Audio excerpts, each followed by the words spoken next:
Good morning, friends. I am Patty Elhoff, the author of Upcycled with Decoupage, and today I thought I would take this plain black clutch. You know how you get these for a wedding and you use them the one time and never again?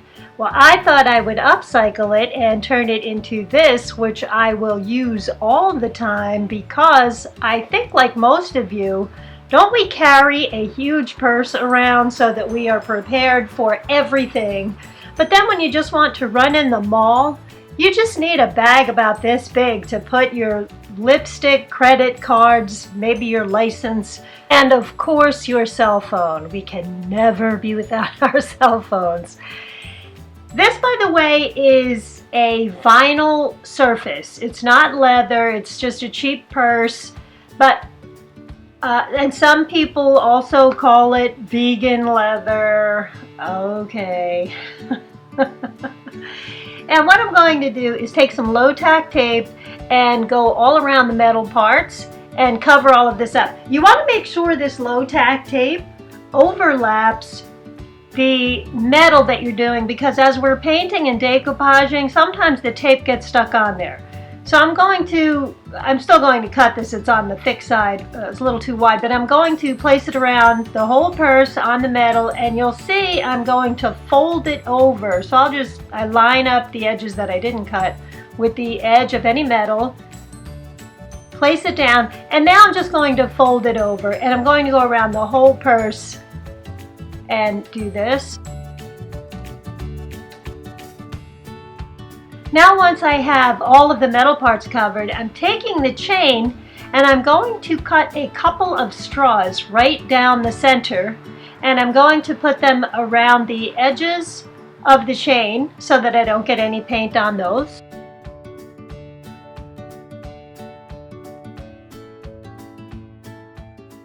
And I'm taking chalk paint and a bristle brush, and I'm going to cover the whole outside of this.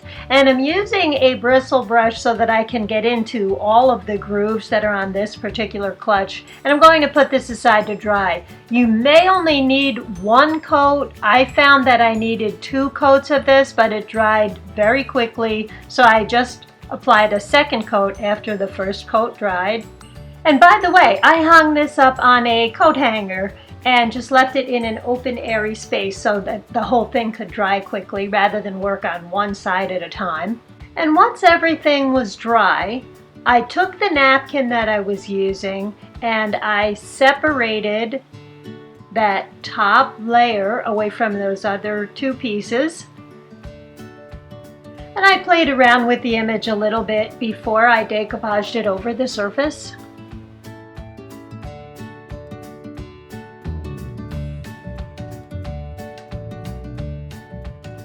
I then added some napkin decoupage glue. All of this is on my website. The link is below in the description of this video. It will take you right to my website.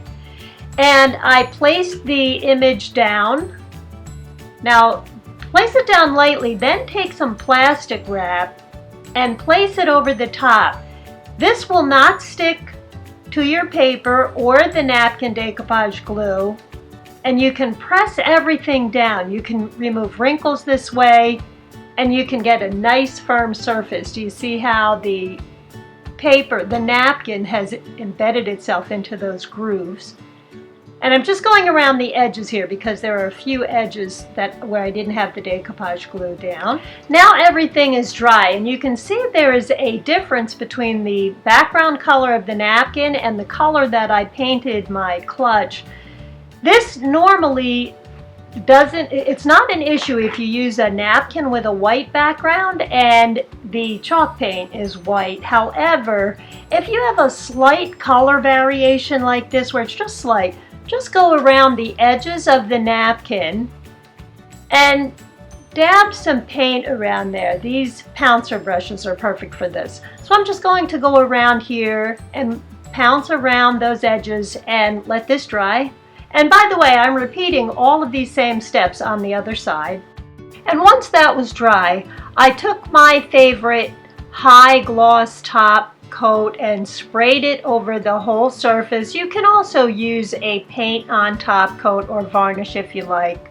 And once my top coat is dry, I'm taking a box cutter and very carefully going over these lines up here because the tape did get decoupage down, and I want to make sure I don't tear any of the napkin away up there. And I still needed a straight edge razor to go around sides like this just to remove some of that painted on tape. So I removed all of this. And when I was all done, I took an envelope and used it as a guide where I drew a light pencil line. I am wearing my summer robe here because I am working at night to get this video done in time for you.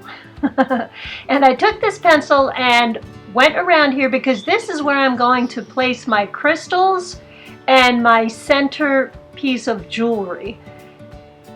And I am using a lot of E6000 glue to build up the back here. There's a piece that kind of juts out a little bit and I need to build this up. And this E6000 will hold up through everything. So it's a perfect glue to use for this. I'm going to place my crystals right along this pencil line. I'm taking the E6000 glue and I'm spreading it as thin of a line as I can, and I am picking up these real Australian crystals. These are pretty tiny, so this part was a little monotonous. However, it gave me the perfect understated look that I wanted. And I'm using this, it's a wax pencil that helps you pick up the crystals. And I'm going to go around that whole outline. Wrong crystal there. And I'm going to put the crystals right along that pencil line. It's such a light pencil line, it disappears under this strong glue, which dries clear anyway. Now, I don't recommend hot glue for this because it may melt the vinyl. This E6000 is going to take at least overnight to completely dry thoroughly and cure. So I'm going to leave this overnight. And I mentioned that I used the triple thick on the other side. The good thing about brushing on the triple thick is that you can go right up against the edges here. You have a little bit more control. You do have to use a bristle brush when using the triple thick, and you always want to put that top coat on before you apply any of your embellishments. And make sure with the triple thick you use this type of a bristle brush. You can't use a sponge brush with it. Once again, this is all on my website where I try to get you free shipping. It does go through Amazon, and you can buy anything that you need while you're on my site through Amazon. You don't have to stick to things that are on the list. I wanted to mention about the E6000. This cup broke about 10 years ago. The handle came off, it fell off. We put the E6000 on and it's holding firm through all these years of dishwashing and use and getting banged around, so you can trust the E6000. This is the back of the purse where I used the triple thick. And I also put a lot of Martha Stewart's chunky glitter on there, and I'll show you this in the sunlight outside too. It's really beautiful. You would apply that glitter while the triple thick is still wet. And again, I hung it up to dry. And now I'm going to take this outside and show you how it looks in the sunlight. And here we are outside. And you can see how the light really picks up these crystals and that main crystal here in the front. And by the way, if you're going to a wedding, you can go even more extreme with the glitter and the crystals, or you can make this for the bride to carry around on her wedding day and just use strictly a bridal theme for this.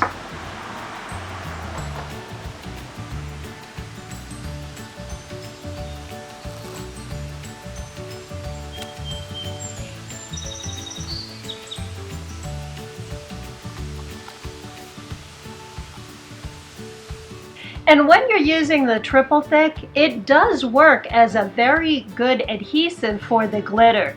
This can take quite a beating. I have a planner where I did the same process over it, and I've had it for years. The glitter does not come off. It's embedded into that triple thick.